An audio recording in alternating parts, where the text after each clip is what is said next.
안녕하세요. 시사오늘 윤종희 기자입니다. 제가 오늘은 그 상속세에 대해서 이렇게 말씀을 좀 드릴게요. 요즘 그 정부 여당에서 상속세 개편 얘기가 솔솔 흘러나오는데요. 이런 얘기가 흘러나오니까 야당에서는 이 포퓰리즘 정책이다. 그러니까 내년 총선 앞두고 그 표를 얻기 위해서 이런 걸 내놨다. 이렇게 비판을 하는데요.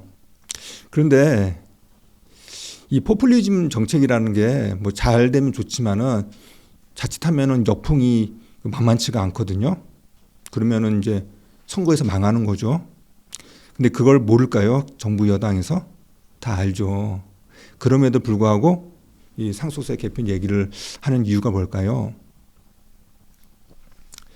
이 당장요, 이 상속세가요, 23년 동안 그 기준이 안 바뀌었어요.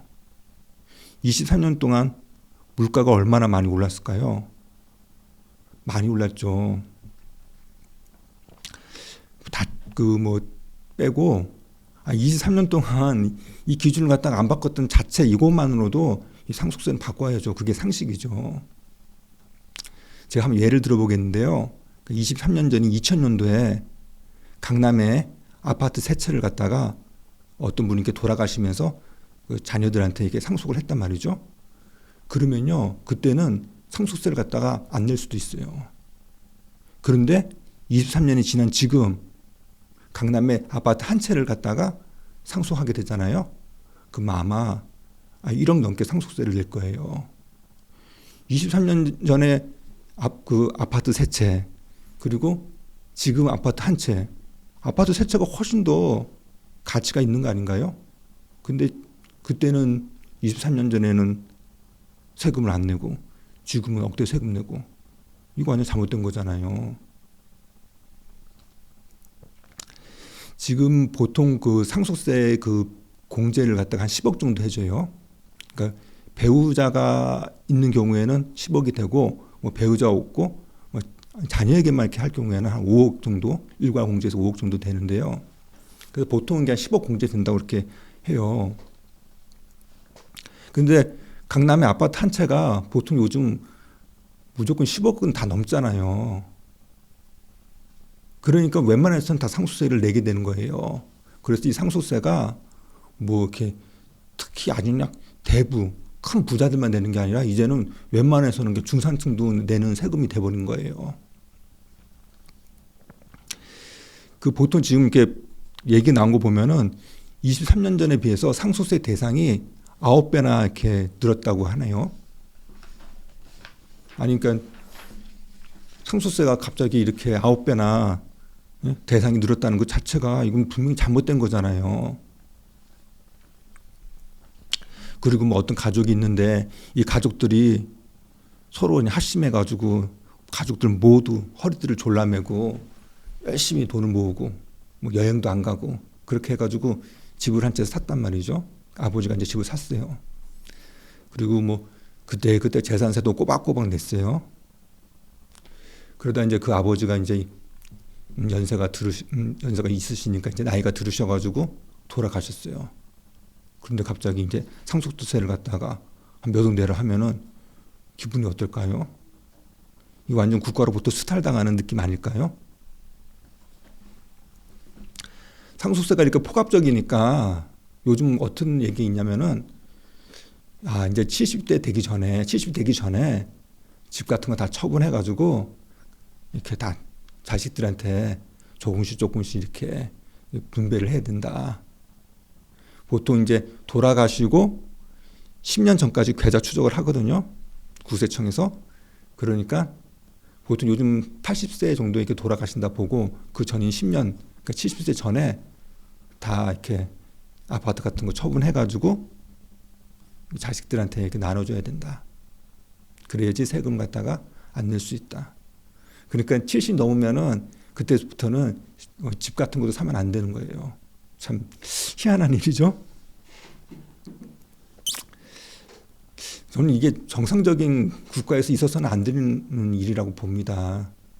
그리고 뭐 어떤 사람은 세무사를 통해 가지고 상담을 받으면은 적게 내고, 그런 거 상담 안 받고 그냥 가만히 있다가 뭐 죽게 되면은 뭐 상속세를 엄청 많이 내게 되고 이게 너무 불공평하고 이거 말이 안 되잖아요.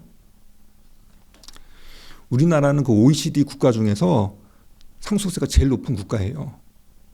상속세가 아예 없는 국가들도 많습니다. OECD 국가들 중에. 그리고 여러분 미국에서는 요즘 상속세를 얼마까지 이렇게 면제해 주는지 아시나요? 얼마 정도 이렇게 면제해 줄까요? 제가 한번 찾아봤는데요. 요즘은 132억 정도까지는 상속세를 면제해 준다고 합니다. 뭐 이런 것도 쫙 조정이 막 되더라고요. 미국은 우리나라처럼 뭐 20몇 년 동안 이렇게 바꾸는 게 아니라 그때 상황 봐가지고 이 조정이 되더라고요. 근데 이렇게 상속세 완화하는 걸 놓고 뭐 야당 이런 데서는 뭐 부의 대물림이라고 하는데요. 그러면서 비난을 하는 거죠. 근데 이게 이 상속세를 그냥 단순하게 부의 대물림으로 볼 수는 없어요. 제가 앞서서도 이렇게 말씀드린 것처럼 이게 가족들이 일군 거거든요. 뭐 아버지 혼자서 이렇게 했다고만 볼 수도 없는 거예요. 우리가 어렸을 때요. 학교 끝나고 이제 친구들한테 야, 우리 집에 가서 놀지 않을래? 이렇게 얘기하지.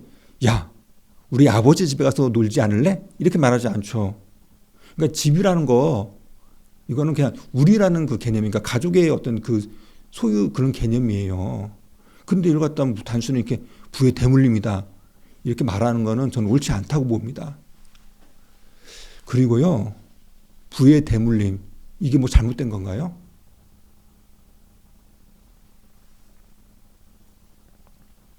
사랑하는 내 후손한테 물려주는 것 이건 거룩한 본능 아닌가요? 우리가 자식을 왜 낳나요? 본능적으로 우리는 우리의 어떤 DNA를 비롯해가지고 우리의 어떤 유산을 남겨주고 싶은 그런 거룩한 본능이 있어요. 그 거룩한 본능이 잘못된 건가요? 부의 대물림은 그 자체는 잘못된 게 아니에요.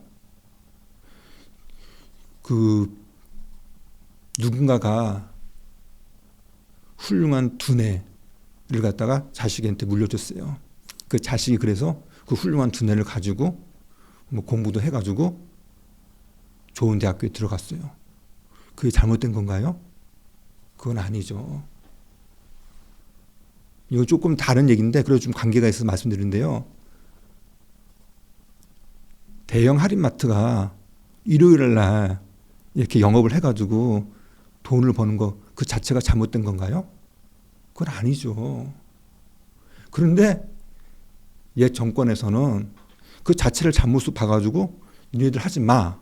그러면서 니네들이 하기 때문에 그 재래시장이 안 된다. 이런 식으로 말도 안 되는 해가지고 그런다 해가지고 재래시장이 뭐 이렇게 잘 됐나요? 오히려 그냥 대형 할인마트도 잘 안 되고 재래시장에 아무런 도움도 안 되고 그러니까 이걸 분리해야 돼요.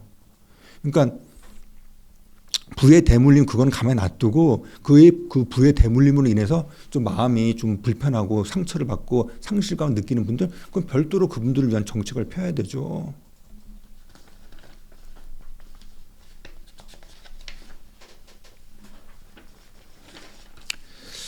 저는 보면은 우리나라 이게 정책들이 보면은 약간 좀 뭐라고 해야 되나 이게 속된 말로 배아파리즘에 근거한 정책들이 많아요.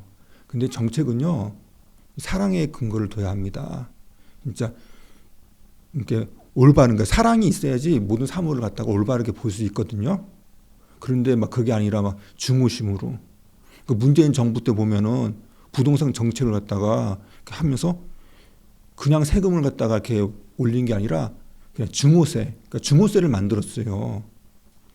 너희들이 집이 없는 거는 저 집 많은 사람들 때문이야. 이런 식으로 막 정책을 폈잖아요. 그 결과가 뭡니까? 엄청난 부작용이죠. 그래서 우리가 어떤 정책을 펼 때는 아까 절대 이렇게 증오심, 뭐 상대방에 대한 어떤 그 뭐 증오심이나 시기심 이런 거 갖고 하면 안 돼요. 그러니까 올바르게 진짜 그 사물을 봐야 되죠. 예, 제가 이렇게 상속세에 대해서 이렇게 말씀드렸습니다. 예, 감사합니다.